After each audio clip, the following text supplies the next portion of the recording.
May 1945, somewhere in Bavaria. The smell came first, not the antiseptic hospital scent he would later recognize, but the coppery tang of his own blood mixing with the mud beneath him. Obergefreiter Klaus Richter lay in a crater beside what remained of a Panzer IV, his left leg twisted at an angle that promised nothing good. Through the ringing in his ears, he could hear American voices growing closer. 16 hours earlier, his company commander had gathered them for a final briefing. "Remember what they told us in training," the Hauptmann had said, his face gray with exhaustion. "The Americans torture prisoners. They will starve you. Better to save the last bullet." Now, as Klaus watched his own blood darken the German soil, he fumbled for his Luger. His fingers wouldn't cooperate. The voices came closer. He had turned 22 just 3 weeks before. The boot that appeared beside his head was American. He recognized it from the propaganda posters. Klaus closed his eyes, waiting for the bullet or the rifle butt. Instead, hands, surprisingly gentle hands, began cutting away his uniform trouser. Someone was shouting in English. The words made no sense, but the tone wasn't cruel. It was urgent, professional, almost concerned. Within 30 minutes of his capture, Klaus Richter experienced the first of many shocks that would systematically dismantle everything he believed about his enemy. A medic had injected him with morphine.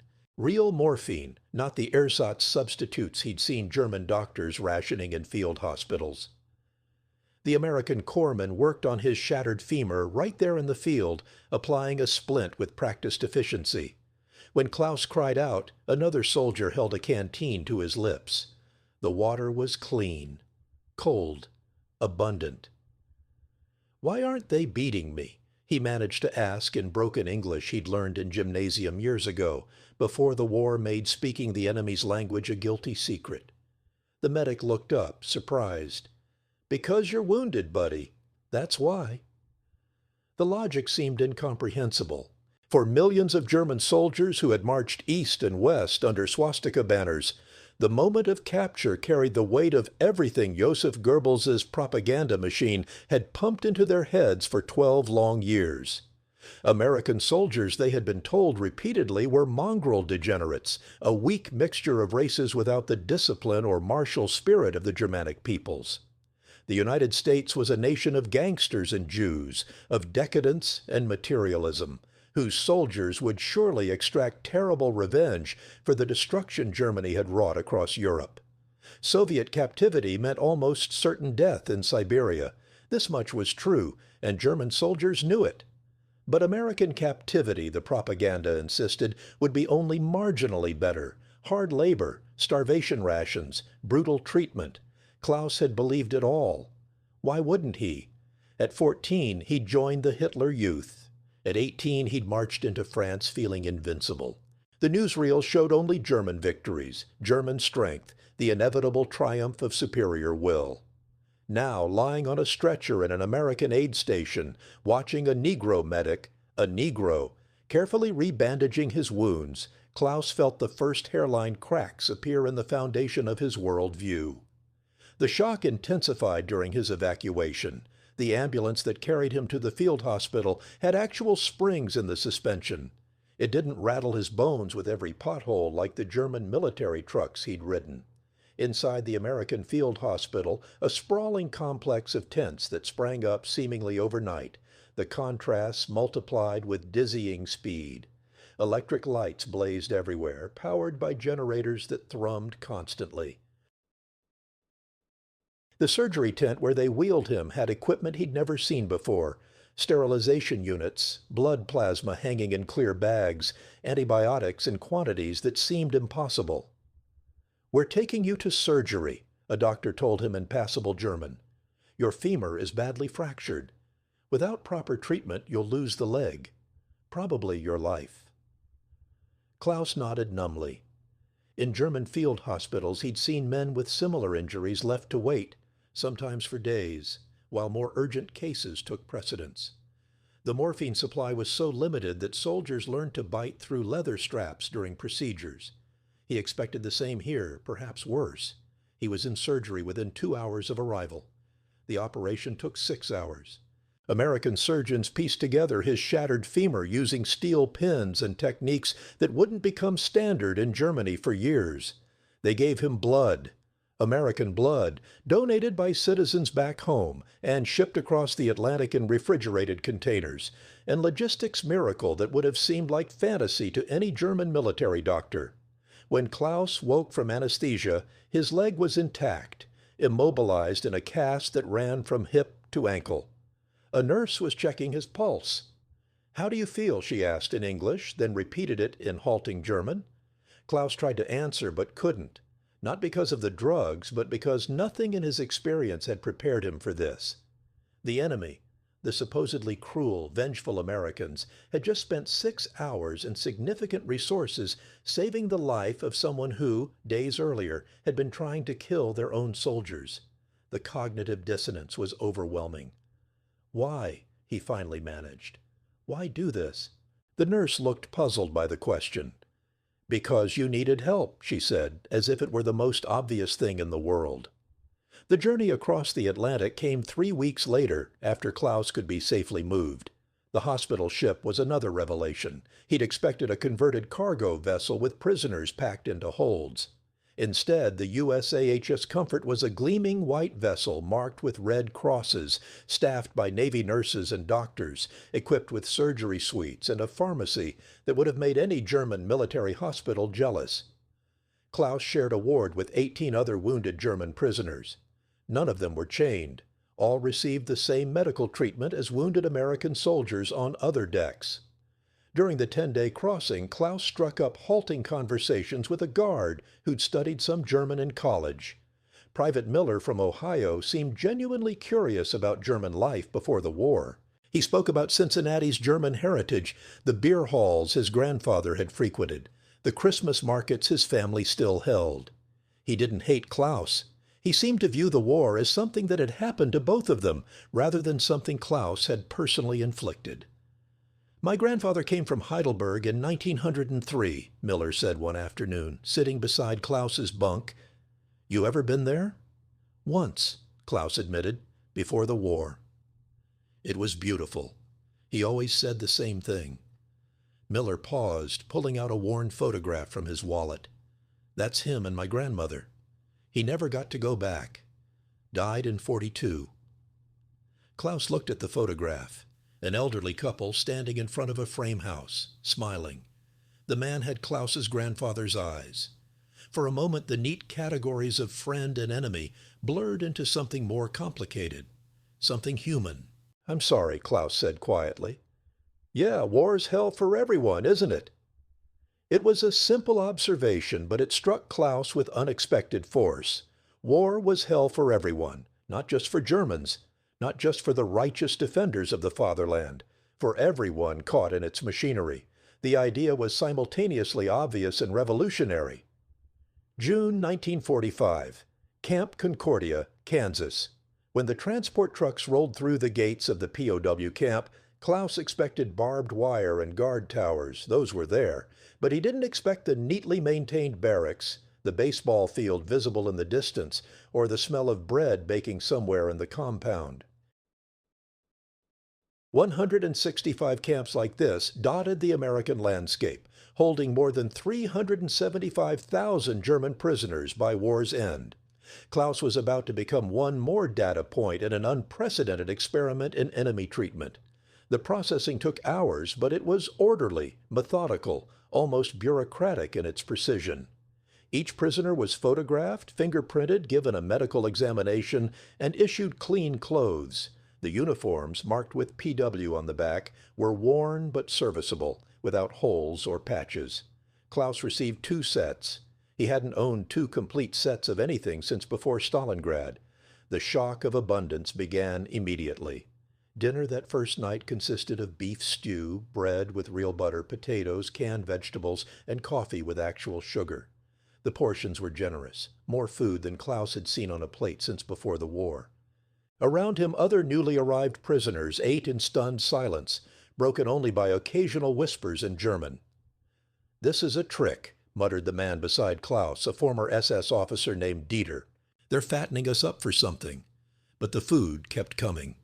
3 meals a day, every day, with portions that exceeded the Geneva Convention requirements of 2,700 calories.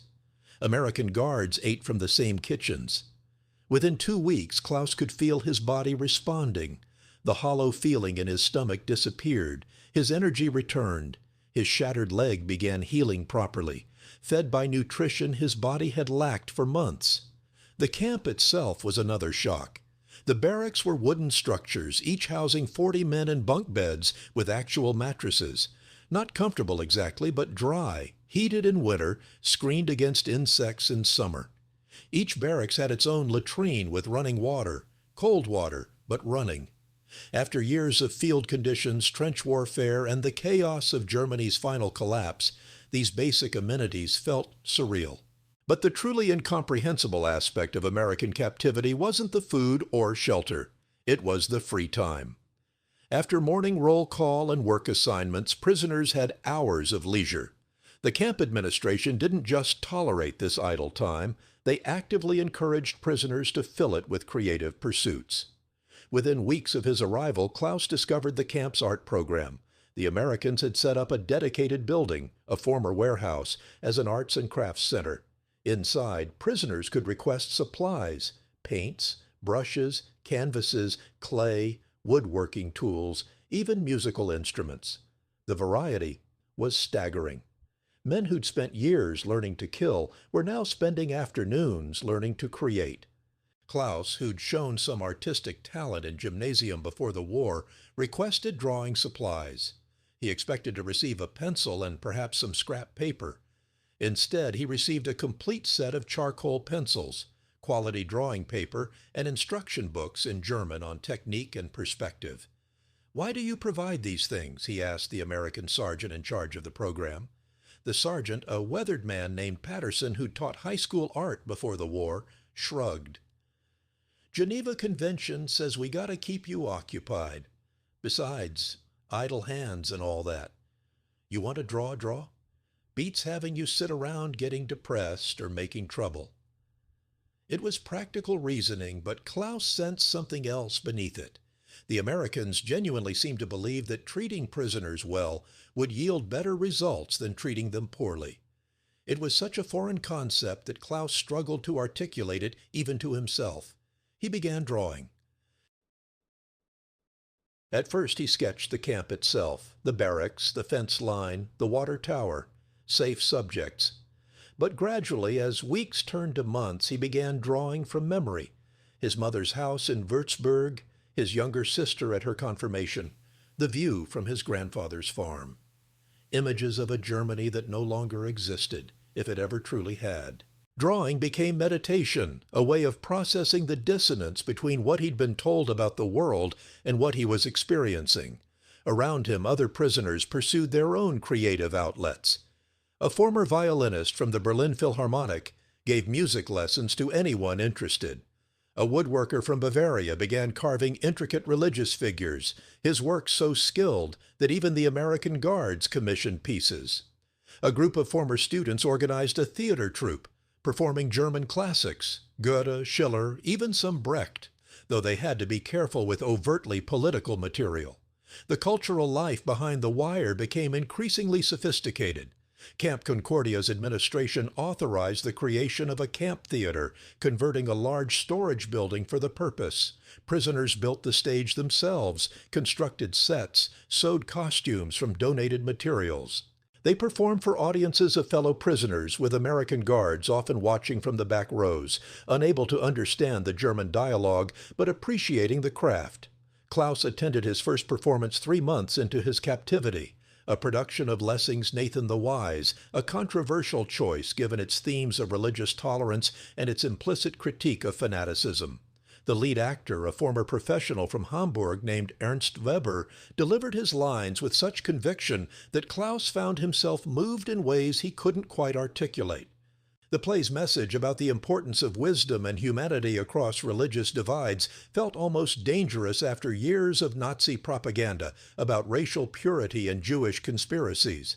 During intermission, Klaus overheard American guards discussing the performance with obvious respect. One of them, a Jewish corporal from New York, was explaining the plot to his fellow guards with evident appreciation. The irony wasn't lost on Klaus. Here was a Jewish-American serviceman protecting German prisoners while they performed a German-Jewish playwright's work about tolerance. The multiple layers of contradiction made Klaus's head spin. But perhaps the most effective agent of psychological transformation was cinema. Every week, the camp administration set up a projector in the recreation hall and showed movies, Hollywood productions, newsreels, documentaries. The frequency was remarkable, 3 to 4 screenings per week, far more than most German civilians had access to even before the war. Klaus watched his first American film 2 weeks after arriving at Concordia. It was a musical, Meet Me in St. Louis, starring Judy Garland. He'd expected propaganda, crude portrayals of German villainy or American superiority. Instead, he got a gentle, nostalgic story about an American family preparing for the 1904 World's Fair. The film's depiction of casual abundance, the house, the food, the clothes, the consumer goods visible in every frame, was more devastating than any propaganda could have been. This wasn't wartime sacrifice or mobilized industry. This was 1944 America, with resources so vast that they could make elaborate technicolor fantasies while simultaneously fielding millions of soldiers and supplying allies across 2 oceans. It's fake, Dieter insisted after the screening. Hollywood fiction. They make everything look better than it is. But then came the newsreels. These weren't Hollywood fiction. They were documentary footage of American war production. Klaus watched footage of the Willow Run plant in Michigan, where B-24 bombers rolled off the assembly line at a rate of 1 per hour.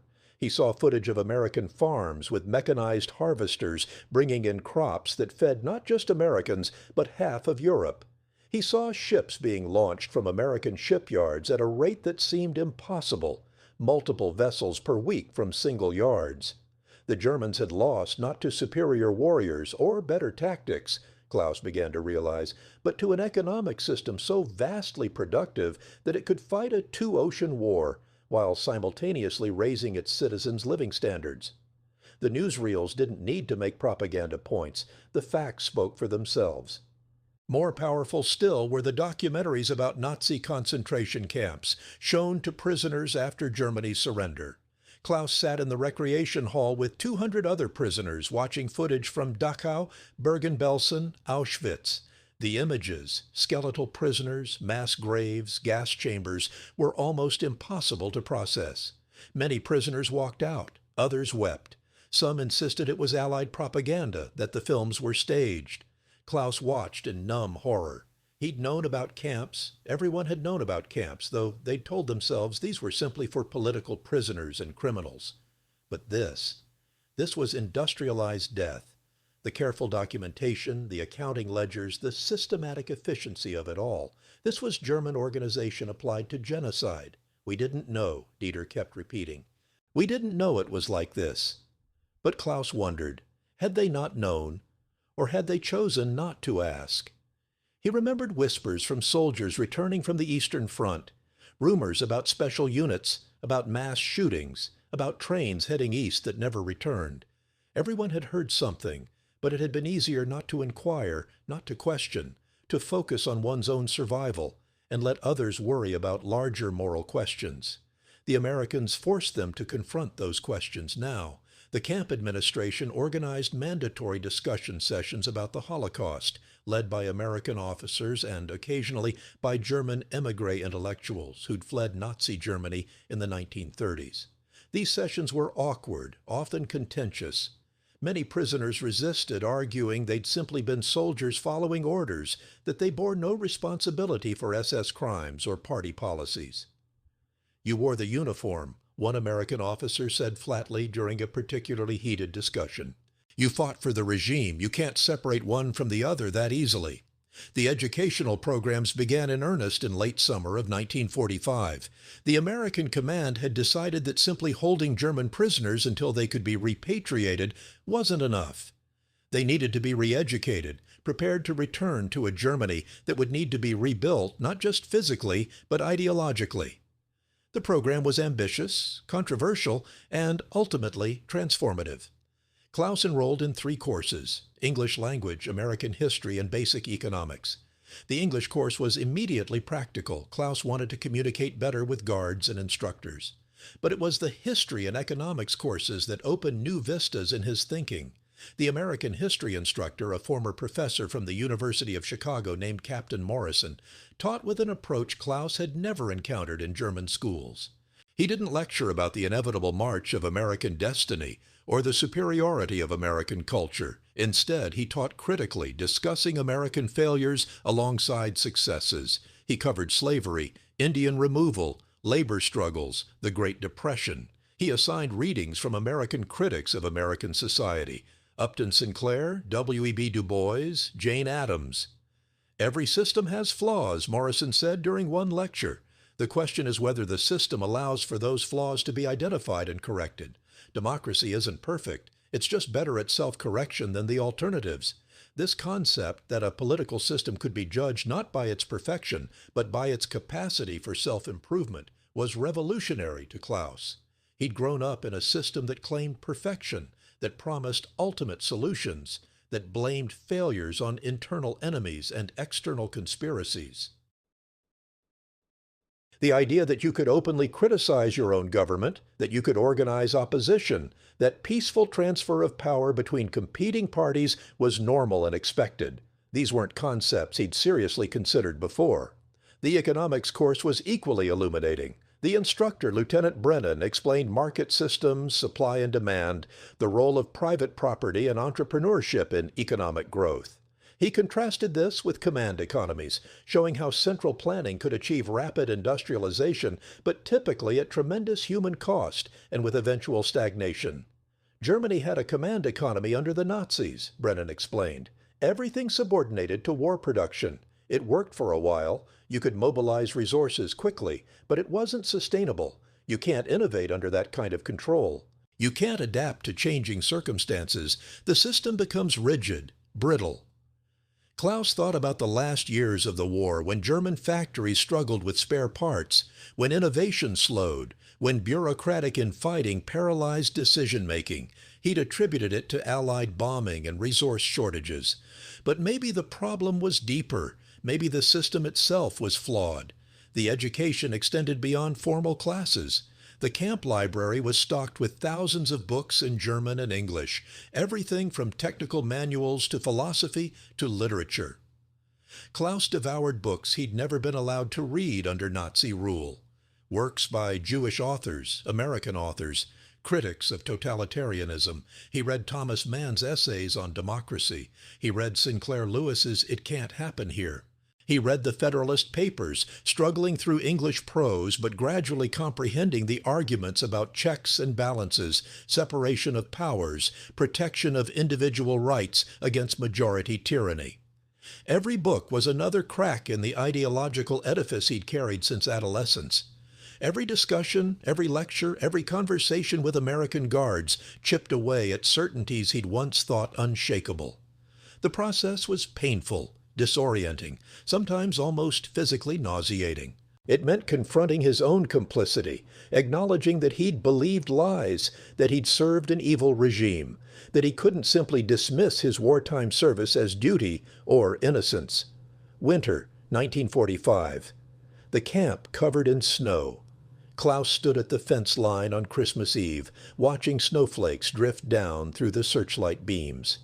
Inside the camp chapel, another converted building, prisoners were preparing for midnight service.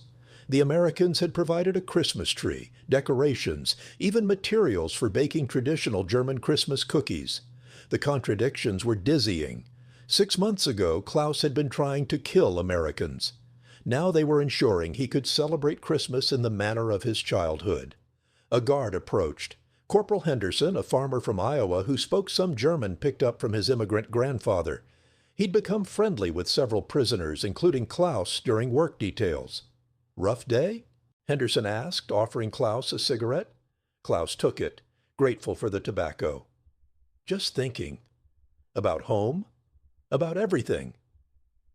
Klaus struggled to articulate the confusion. "About how we got it so wrong. About what happens now. Henderson was quiet for a moment, smoking. My grandfather left Germany in 1908, came to Iowa with nothing, built a farm, raised 10 kids, worked himself nearly to death, but he always said he didn't regret leaving.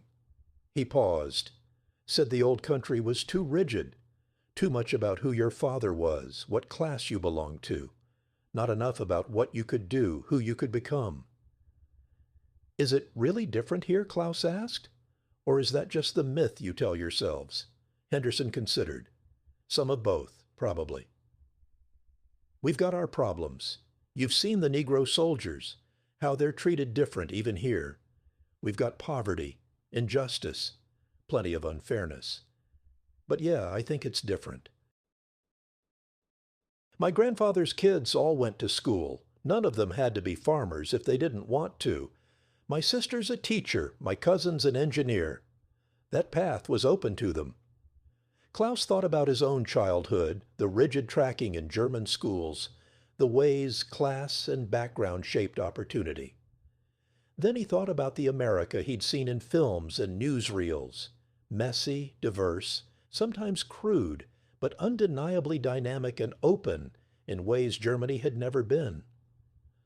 I don't know what I'll go back to, Klaus admitted. Germany is destroyed. My city is mostly rubble. My father is dead.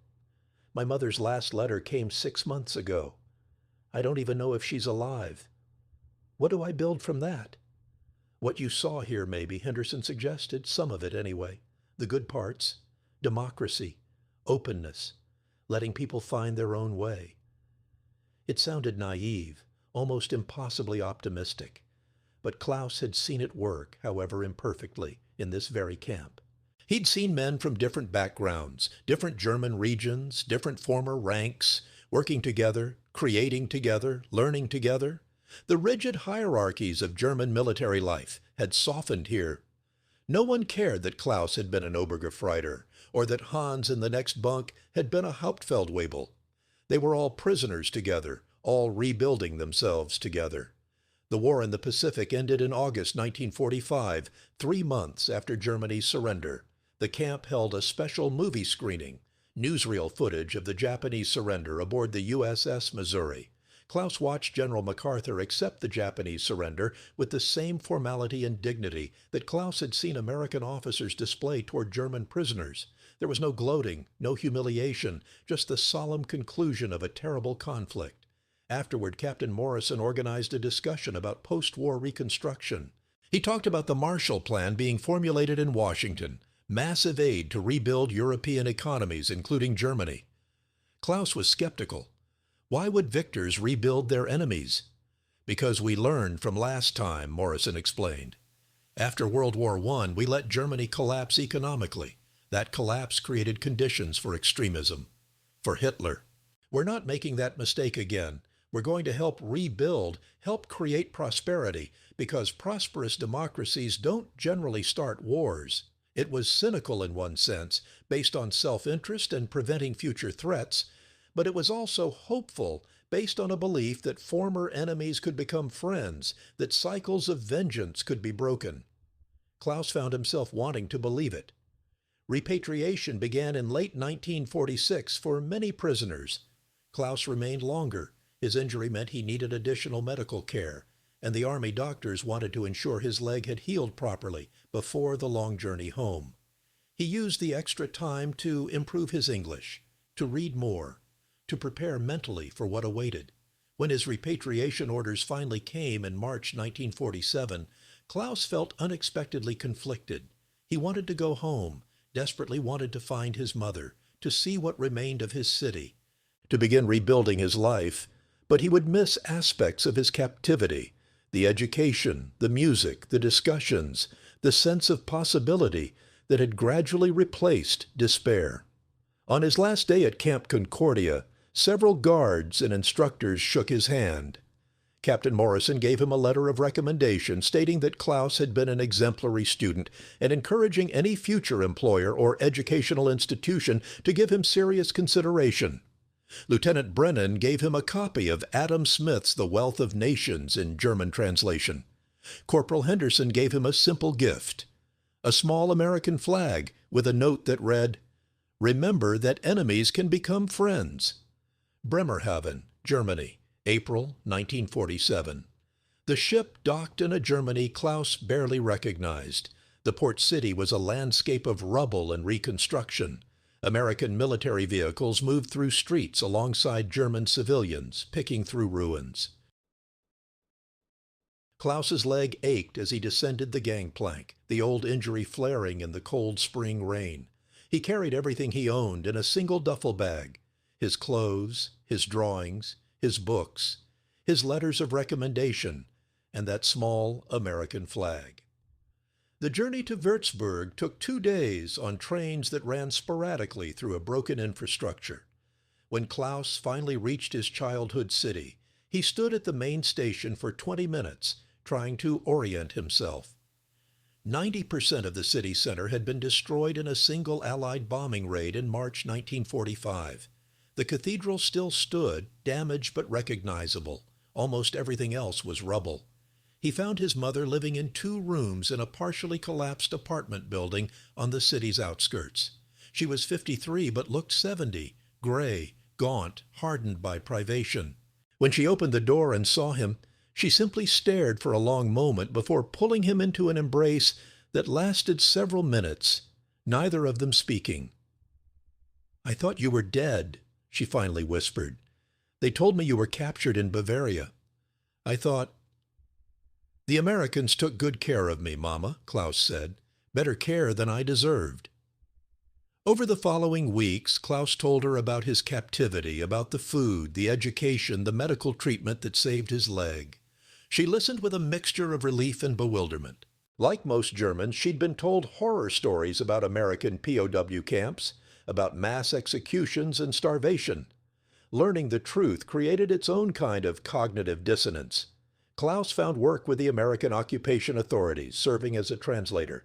His English, honed over 20 months of captivity, was good enough to be useful, and the Americans desperately needed German speakers for administration. The work brought him into daily contact with American soldiers and civilian administrators. He saw firsthand the Marshall Plan in action, American resources pouring into reconstruction, not from benevolence exactly, but from enlightened self-interest. They wanted to prevent another Hitler, another war. They wanted trading partners, not devastated enemies. In 1948, Klaus enrolled at the newly reconstituted University of Würzburg. He studied economics and political science, using knowledge gained in POW camp classrooms as his foundation. He wrote his thesis on democratic institutions and economic development. In 1951, he received a scholarship to study in the United States, to Iowa, coincidentally, where he visited Corporal Henderson's family farm and saw the world Henderson had described. Klaus Richter's story was replicated with variations in the lives of thousands of German POWs held in America during and after World War II. The scale of the re-education program was unprecedented. By war's end, more than 375,000 German prisoners had been exposed to American democracy, American abundance, and American methods. Not all were transformed. Some remained bitter. Some remained committed Nazis. Some simply wanted to forget the whole experience. But many, like Klaus, carried home a fundamentally altered worldview. The long-term impacts were profound and measurable. Studies conducted in the 1960s and 70s found that former POWs who'd been held in American camps showed significantly higher support for democratic institutions and market economics than Germans who'd been imprisoned elsewhere or who'd avoided captivity entirely. Many returned POWs entered politics, education, and business, carrying with them lessons learned behind American barbed wire. The example of Walter Hallstein stands out. A Wehrmacht officer captured in North Africa in 1944, Hallstein spent time as a POW in Mississippi, where he participated in the camp's extensive educational program. After repatriation, he became a law professor, then a diplomat, and eventually the first president of the European Commission, serving from 1958 to 1967. His vision of a unified democratic Europe, built on cooperation rather than conquest, was shaped in part by his American captivity experience.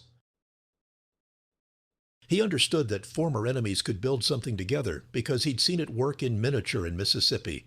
The contrast with prisoners held on the Eastern Front couldn't have been more stark. Of the 3 million German POWs captured by the Soviets, only 2 million returned, and those who did often carried physical and psychological scars that never healed. Soviet camps were brutal, reflecting Stalin's view that prisoners were either potential enemies or slave labor to be exploited. The different approaches produced different results. Former American POWs often became advocates for Western democracy, while former Soviet POWs frequently harbored deep resentment toward any political system, understandably traumatized by their experience. The American approach wasn't purely altruistic. Strategic thinkers in Washington understood that Germany's location made it crucial for post-war stability. A democratic, prosperous West Germany would serve as a bulwark against Soviet expansion. Re-educated German soldiers returned home with positive views of American society, could become advocates for Western orientation. The Marshall Plan and the POW re-education program were two sides of the same strategic coin. But strategy doesn't fully explain the daily interactions that transformed individual lives. It doesn't account for medics who saved enemy soldiers' lives without hesitation, guards who shared cigarettes and family stories, instructors who genuinely wanted prisoners to understand democratic principles, or camp administrators who approved resources for art and music and theater. These were individual choices repeated millions of times that collectively communicated a different kind of power, not the power of violence and domination, but the power of example and principle. Würzburg, Germany, May 1985. Klaus Richter, now 62 years old and a retired economics professor, stood before a class of university students. He'd been invited back to his alma mater to give a guest lecture on post-war reconstruction. At the end of his presentation, a student asked about his personal experience in the war. Klaus hesitated. He didn't speak much about those years, finding it difficult to articulate the complexity of his transformation. But something in the student's earnest question prompted him to try. "I was taken prisoner in Bavaria in May 1945, Klaus began. "I was wounded, bleeding, certain I would die or be executed. Instead, American medics saved my life. Over the next 22 months in captivity, I received medical care, education, and treatment that fundamentally changed how I understood the world. The Americans didn't torture us or starve us, though they had every reason to hate us after what Germany had done. They fed us well, housed us decently, and most importantly, they treated us as human beings capable of change rather than as irredeemable enemies." He paused, choosing his words carefully. "I'm not saying American captivity was pleasant or that there weren't problems. I'm saying it was humane, and that humanity, that willingness to see redemptive potential even in enemies, may have been more strategically important than any weapon they deployed. When I returned to Germany, I wanted to build a society based on what I'd learned in that POW camp. Many of my fellow prisoners felt the same way. We'd seen an alternative, and we wanted to create it here." A student raised her hand. "Do you think it would have worked if Germany had won? If American soldiers had been in German camps?" Klaus considered the question seriously. "No," he said quietly. "Nazi ideology didn't allow for that kind of humanistic approach. We were taught that some peoples were subhuman, that mercy was weakness, that might made right. The Americans, for all their faults, operated from different principles. They believed, or at least tried to believe, that all people had inherent dignity, that enemies could be rehabilitated, that force should be bounded by law and morality."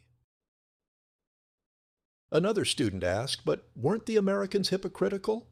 They talked about equality while segregating their own soldiers, about democracy while excluding black Americans from full citizenship." "Yes," Klaus acknowledged, "the Americans were deeply hypocritical in many ways. But here's what I learned. They acknowledged those hypocrisies. Their system allowed for criticism, for protest, for gradual change. When I was in that POW camp, we watched newsreels showing labor strikes, civil rights demonstrations, political debates. The Americans didn't hide their conflicts. In Nazi Germany, any serious criticism meant death or a concentration camp. That difference matters. The lecture ended, but several students stayed to ask more questions. Klaus answered as best he could, trying to convey the nuanced reality of his experience without either romanticizing American captivity or downplaying the genuine transformation it enabled. It was a balance he'd spent 40 years trying to strike. Walking home that evening through Würzburg's reconstructed streets, Klaus thought about how much had changed. The ruins of 1947 were now prosperous boulevards.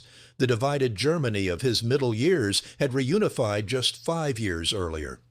The European Union, that impossibly ambitious project of former enemies cooperating, was expanding and deepening.